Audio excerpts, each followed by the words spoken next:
बिस्मिल्लाहिर्रहमानिर्रहीम। अज़ीज़ तलबा व तालिबात, अस्सलामु अलैकुम। मैं हूँ आपका chemistry teacher Ehsan Afroz, class नहम केमिस्ट्री, बाब नंबर 8।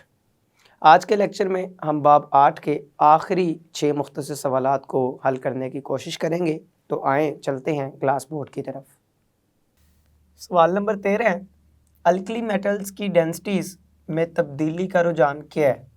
अल्कली मेटल की डेंसिटी के हवाले से हम बात करेंगे।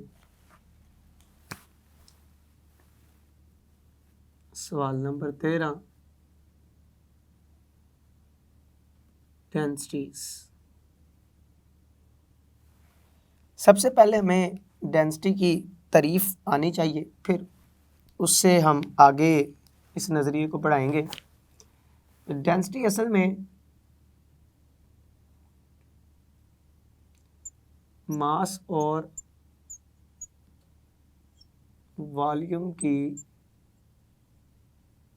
निस्बत को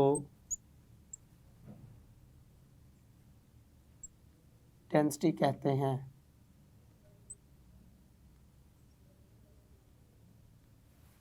या हम दूसरे अल्फाजों में डेंसिटी की तारीफ कुछ इस तरह से भी कर सकते हैं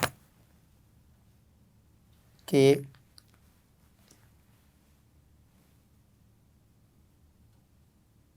इकाई वॉल्यूम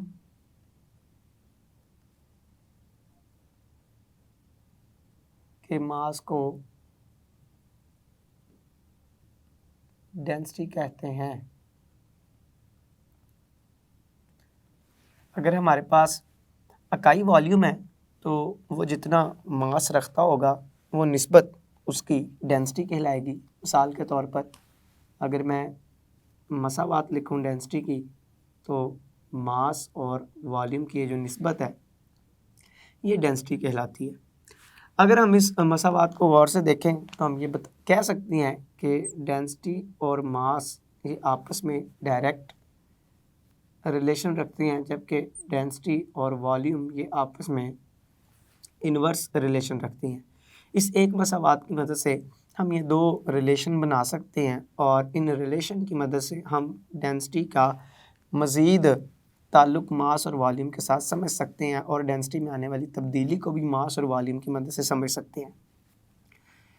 सवाल पूछा गया कि अल्कली मेटल की डेंसिटी में तब्दीली का रुझान बताना है। तो जब हम अल्कली मेटल की बात करते हैं तो ग्रुप नंबर 1 के जो एलिमेंट हैं वो अल्कली मेटल्स कहलाते हैं। तो हम लिखेंगे कि अल्कली मेटल्स की डेंसिटीज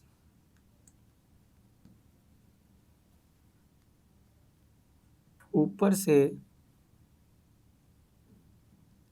नीचे की जानिब बढ़ती हैं। अब डेंसिटी के बढ़ने की वजह क्या? अल्कली मेटल में ऊपर से नीचे लिथियम से ज़्यादा सोडियम, सोडियम से ज़्यादा पोटाशियम, पोटाशियम से ज़्यादा रुबिडियम, सीजियम, फ्रांस। तो ये ऊपर से नीचे की जानिब डेंसिटीज़ में इजाफा होने की असल वजह क्या है? तो ऊपर से नीचे ग्रुप में एटॉमिक मास बढ़ता है, जिसकी वजह से डेंसिटी में इजाफा होता है। तो एटॉमिक मास के बढ़ने की वजह से डेंसिटी के अंदर भी इजाफा होता है। तो यहाँ भी आपने देखा कि डेंसिटी और मास इन दोनों का ताल्लुक डायरेक्ट है। अगर मास बढ़ेगा तो डेंसिटी भी बढ़ेगी। तो अल्कली मेटल का जो एटॉमिक मास है वो ऊपर से नीचे की जानिब बढ़ता है। हम इस तरह से भी अंदाज़ा लगा सकते हैं कि लिथियम की डेंसिटी 0.53 ग्राम फी क्यूबिक सेंटीमीटर है, जबकि सोडियम की डेंसिटी 0.98 ग्राम फी क्यूबिक सेंटीमीटर है। तो आप देख सकते हैं कि लिथियम से ज़्यादा डेंसिटी किसकी है? सोडियम की, जो कि एक ग्रुप में लिथियम के बाद आता है। और सोडियम का मास भी लिथियम से ज़्यादा है। सोडियम का अगर हम मास देखें तो इसका मास 23 होता है, जबकि लिथियम का एटॉमिक मास 7 होता है। तो एटॉमिक मास के बढ़ने से डेंसिटी के अंदर इजाफा आप इस वैल्यू से आसानी से अंदाज़ा लगा सकते हैं। आगे सवाल नंबर 14 है कि कौन सी मेटल वर्क में इस्तेमाल होती है। मेटल वर्क,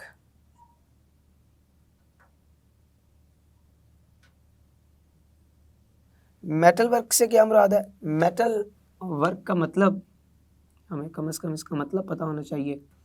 मेटल वर्क एक साइंस है, ये एक साइंसी इल्म है, जिससे मुराद क्या है? मेटल वर्क का मतलब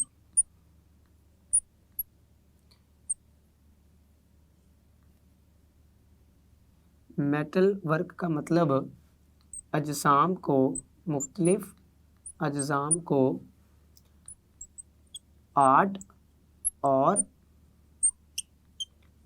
महारत से बनाना है। मेटल वर्क से क्या मुराद है? या मेटल वर्क का मतलब क्या है कि मुख्तलिफ अजसाम को मेटल्स का इस्तेमाल करते हुए आर्ट और अपनी महारत से तैयार करना या बनाना, ये मेटल वर्क कहलाता है।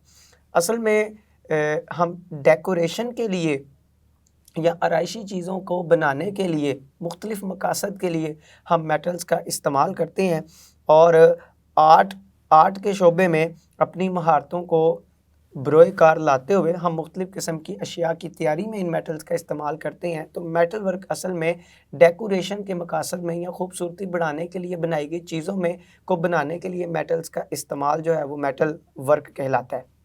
तो असल में हम मेटल वर्क के अंदर जिन मेटल का इस्तेमाल करते हैं उनमें से सबसे ज़्यादा नाम कापर का आता है।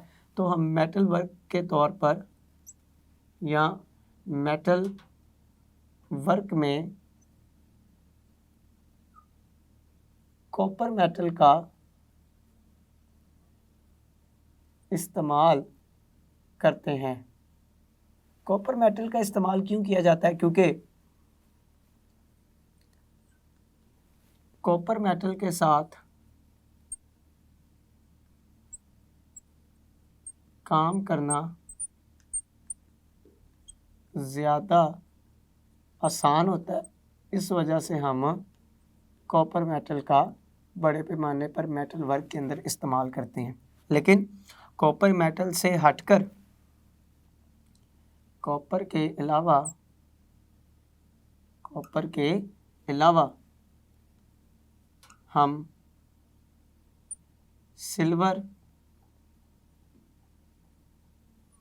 एल्युमिनियम, आयरन, स्टील और पीतल या गोल्ड वगैरह का भी इस्तेमाल करते हैं।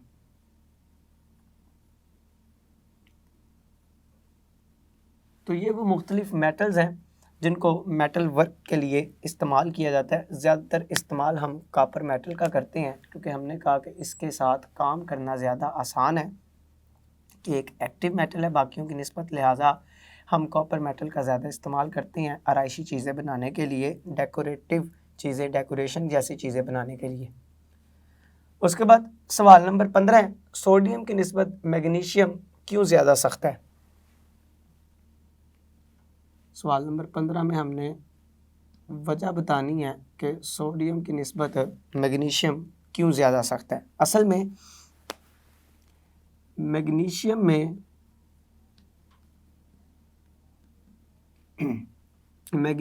में मेटालिक बॉन्डिंग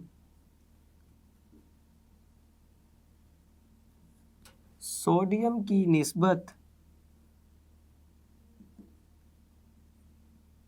ज़्यादा मजबूत पाई जाती है। एक तो मैग्नीशियम के अंदर जो मेटालिक बॉन्डिंग है वो सोडियम की निस्बत ज़्यादा मजबूत पाई जाती है। दूसरे नंबर पर मैग्नीशियम में मेटालिक बॉन्ड बनाने के लिए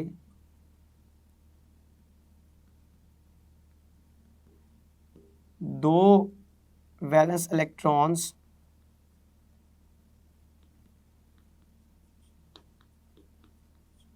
हिस्सा लेते हैं, जबकि सोडियम में मेटालिक बॉन्ड बनाने के लिए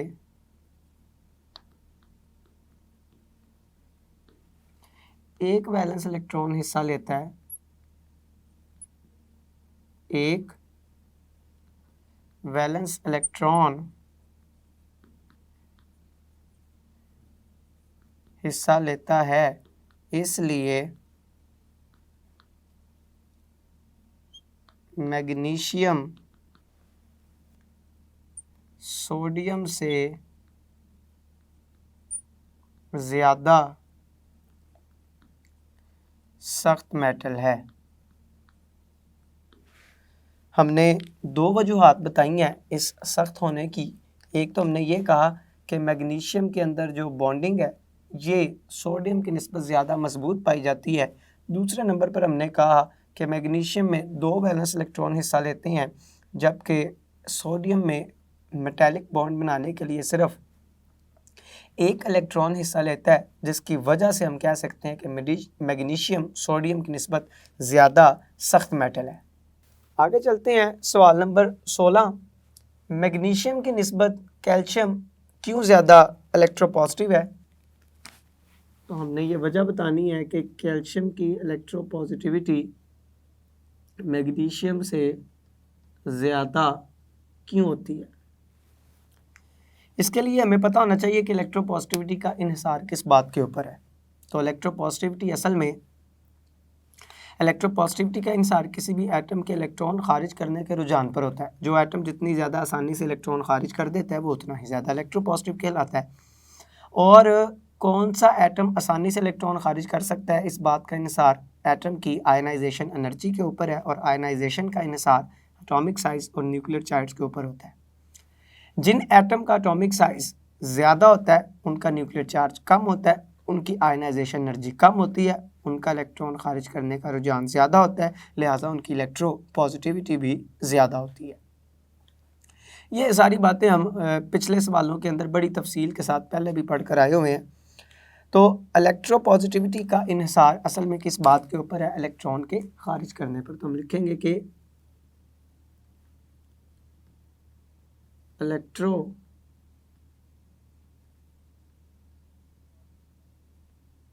पॉजिटिविटी का इन्हिसार किसी एटम के इलेक्ट्रॉन खारिज करने पर है।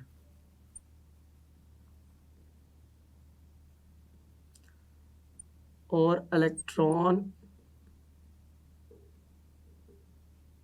खारिज करने का रुझान एटम की आयोनाइजेशन एनर्जी पर है। एटम की आयोनाइजेशन एनर्जी पर है, और इस आयोनाइजेशन एनर्जी का इन्हिसार एटॉमिक साइज और न्यूक्लियर चार्ज पर होता है। ये आपने पूरा फ़िक्रा, पूरा जुमला अच्छी तरह से याद कर लेना है। इसकी बुनियाद के ऊपर हम इसको आसानी से इसकी वजाहत कर सकते हैं। तो जिनकी आयनाइजेशन एनर्जी कम होती है उन एटम्स की इलेक्ट्रोपॉजिटिविटी ज़्यादा होती है, और आयनाइजेशन एनर्जी का इन्हिसार न्यूक्लियर चार्ज और एटॉमिक साइज के ऊपर है। जब हम बात करते हैं मैग्नीशियम और कैल्शियम की, कि मैग्नीशियम की निस्बत कैल्शियम की इलेक्ट्रोपॉजिटिविटी ज़्यादा क्यों है, तो असल में मैग्नीशियम का इलेक्ट्रोपॉजिटिविटी इन्हिसार किस बात के ऊपर है? इलेक्ट्रोपॉजिटिविटी का इन्हिसार किसी भी एटम के इलेक्ट्रॉन खारिज करने के रुझान पर होता है। जो एटम जितनी ज़्यादा आसानी से इलेक्ट्रॉन खारिज कर देता है वो उतना ही ज़्यादा इलेक्ट्रोपॉजिटिव कहलाता है। लिहाजा उनकी इलेक्ट्रोपॉजिटिविटी भी ज़्यादा होती है। ये सारी बातें हम पिछले सवालों के अंदर बड़ी तफसील के साथ पहले भी पढ़ कर आए हुए हैं। तो मैग्नीशियम का एटॉमिक साइज कैल्शियम से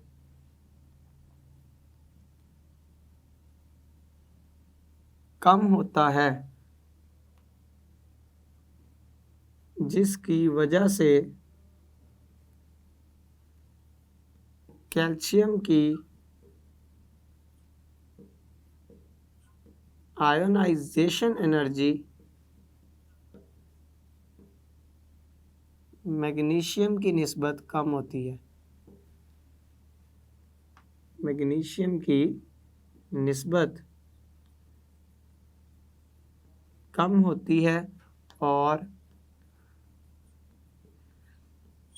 आयोनाइजेशन एनर्जी के कम होने से कैल्शियम का इलेक्ट्रो पॉजिटिव कैरेक्टर भी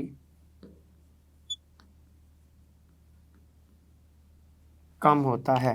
तो ये हमने मैग्नीशियम और कैल्शियम की इस इलेक्ट्रोपॉजिटिव करैक्टर के दरमियान फ़र्क को आयनाइजेशन एनर्जी के फ़र्क की वजह से समझा है। आगे है सवाल नंबर 17।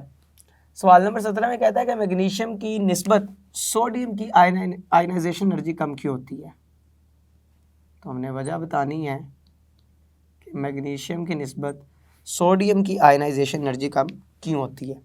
चूँकि हमने पढ़ा कि आयोनाइजेशन एनर्जी का इन्हिसार किसके ऊपर है, आयोनाइजेशन एनर्जी का इन्हिसार असल में एटॉमिक साइज़ पर होता है। तो आयोनाइजेशन एनर्जी और एटॉमिक साइज़ दोनों में क्या ताल्लुक़ है, इन्वर्स रिलेशन पाया जाता है। अगर किसी एटम का एटॉमिक साइज़ बड़ा होगा तो उसकी आयनाइजेशन एनर्जी कम होगी, और अगर एटॉमिक साइज़ छोटा होगा तो उसकी आयनाइजेशन एनर्जी ज़्यादा होगी। तो अगर हम मैग्नीशियम और सोडियम का आपस में मुवाजना करते हैं तो सोडियम का एटॉमिक साइज़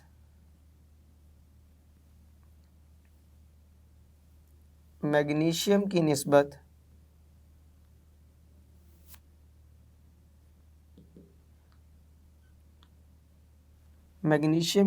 सोडियम का एटॉमिक साइज़ मैग्नीशियम की निस्बत चूँकि ज़्यादा होता है, मैग्नीशियम की निस्बत ज़्यादा होता है, इसलिए हम लिख सकते हैं कि साइज़ ज़्यादा होने की वजह से सोडियम की आयनाइजेशन एनर्जी कम होती है, इसलिए इसकी आयोनाइजेशन एनर्जी मैग्नीशियम से कम होती है। आगे चलते हैं सवाल नंबर 18 कि सोडियम की आयनाइजेशन एनर्जी पोटाशियम से ज़्यादा क्यों होती है। सोडियम की आयनाइजेशन एनर्जी पोटाशियम से ज़्यादा क्यों होती है, इसकी वजह बताते हैं।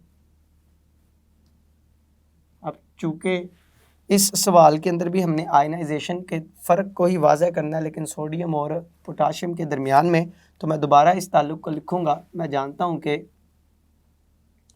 किसी भी एटम की आयोनाइजेशन एनर्जी का इन्हिसार, आयोनाइजेशन एनर्जी का इन्हिसार किसके ऊपर होता है, न्यूक्लियर चार्ज के ऊपर और एटॉमिक साइज़ के ऊपर। अगर न्यूक्लियर चार्ज ज़्यादा होगा तो आयनाइजेशन एनर्जी भी ज़्यादा होगी। मतलब कि न्यूक्लियर चार्ज और आयनाइजेशन एनर्जी, इन दोनों में कौन सा ताल्लुक़ पाया जाता है, डायरेक्ट रिलेशन। जबकि न्यूक्लियर चार्ज ज़्यादा होने से ज़्यादा तब होता है जब एटॉमिक साइज़ कम होता है। तो लिहाजा अगर मैं इन तीनों के दरमियान में एक ताल्लुक़ पढ़ना चाहता हूँ, एटॉमिक साइज़, न्यूक्लियर चार्ज और आयनाइजेशन एनर्जी, तो मैं ये लिखूँगा कि एटॉमिक साइज़ ज़्यादा होने से न्यूक्लियर चार्ज कम होता है और आयनाइजेशन एनर्जी भी कम होती है, जबकि एटॉमिक साइज़ के कम होने से न्यूक्लियर चार्ज ज़्यादा होता है, आयनाइजेशन एनर्जी भी ज़्यादा होती है। मतलब कि एटॉमिक न्यूक्लियर चार्ज और आयनाइजेशन एनर्जी डायरेक्ट रिलेशन रखते हैं, जबकि इन दोनों का एटॉमिक साइज़ के साथ इन्वर्स रिलेशन पाया जाता है।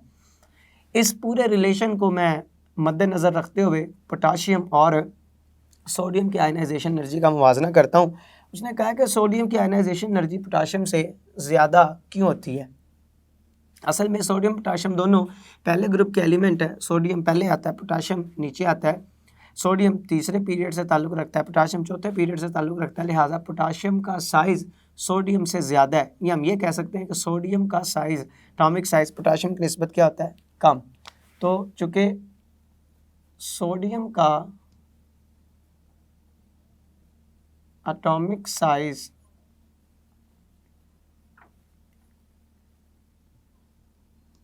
पोटाशियम की निस्बत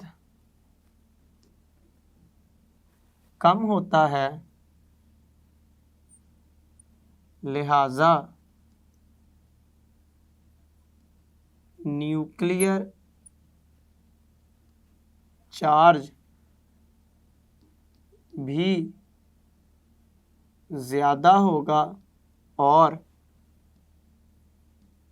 आयोनाइजेशन एनर्जी भी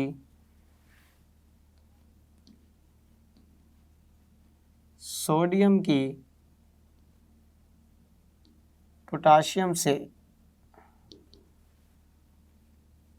ज़्यादा होती है। तो आयनाइजेशन एनर्जी बार बार हमने ये लफ्ज़ इस्तेमाल किया है, इसका electropositivity, nuclear charge, atomic size के साथ ताल्लुक़ पड़ा है। अगर आपको ये रिलेशन अच्छी तरह से याद हो जाएँ तो आप इन तमाम सवालात के जो वजूहात हैं उनको आसानी से बयान कर सकते हैं।